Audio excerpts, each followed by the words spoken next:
हे प्रिय मित्रों, हर आत्मा का विश्वास मत करो, बल्कि सदा उन्हें परख कर देखो कि वे क्या परमात्मा के हैं। यह मैं तुमसे इसलिए कह रहा हूं क्योंकि बहुत से झूठे नबी संसार में फैले हुए हैं। भटकना बंद करो, बुरी संगति से अच्छी आदतें नष्ट हो जाती हैं। अब और आगे इस दुनिया की रीति पर मत चलो, बल्कि अपने मनों को नया करके अपने आप को बदल डालो, ताकि तुम्हें पता चल जाए कि परमेश्वर तुम्हारे लिए क्या चाहता है। यानी जो उत्तम है, जो उसे भाता है और जो संपूर्ण है। हर बात का एक उचित समय होता है और इस धरती पर हर बात एक उचित समय पर ही घटित होगी। दो व्यक्ति तब तक एक साथ नहीं चल सकते जब तक वे कोई वाचा न करें। मैं यह इसलिए कहता हूं क्योंकि मैं उन अपनी योजनाओं को जानता हूं जो तुम्हारे लिए हैं। यह संदेश यहोवा का है। तुम्हारे लिए मेरी अच्छी योजनाएं हैं।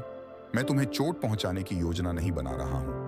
मैं तुम्हें आशा और उज्जवल भविष्य देने की योजना बना रहा हूं। यौनाचार से दूर रहो।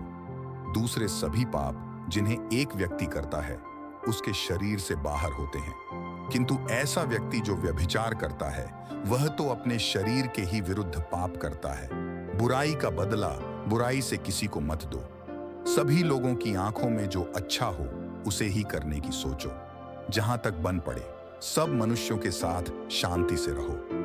किसी से अपने आप बदला मत लो मेरे मित्रों, बल्कि इसे परमेश्वर के क्रोध पर छोड़ दो, क्योंकि शास्त्र में लिखा है, प्रभु ने कहा है, बदला लेना मेरा काम है, प्रतिदान मैं दूंगा।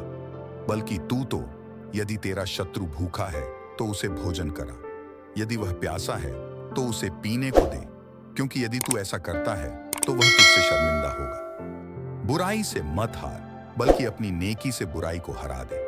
उनकी आंख से वह हर आंसू पोंछ डालेगा और वहां अब न कभी मृत्यु होगी, न शोक के कारण कोई रोना धोना और नहीं कोई पीड़ा, क्योंकि ये सब पुरानी बातें अब समाप्त हो चुकी हैं। इस प्रकार प्रभु जानता है कि भक्तों को न्याय के दिन तक कैसे बचाया जाता है और दुष्टों को दंड के लिए कैसे रखा जाता है।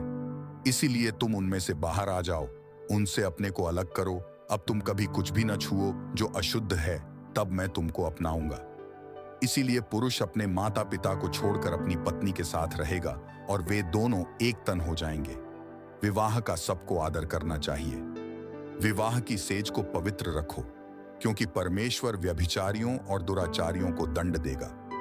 यदि तुम मुझे प्रेम करते हो तो मेरी आज्ञाओं का पालन करोगे। यदि हम अपने पापों को स्वीकार कर लेते हैं तो हमारे पापों को क्षमा करने के लिए परमेश्वर विश्वसनीय है और न्यायपूर्ण है और समुचित है, तथा वह सभी पापों से हमें शुद्ध करता है। सो न्याय करने वाले मेरे मित्र, तू चाहे कोई भी है, तेरे पास कोई बहाना नहीं है, क्योंकि जिस बात के लिए तू किसी दूसरे को दोषी मानता है उसी से तू अपने आप को भी अपराधी सिद्ध करता है, क्योंकि तू जिन कर्मों का न्याय करता है उन्हें आप भी करता है।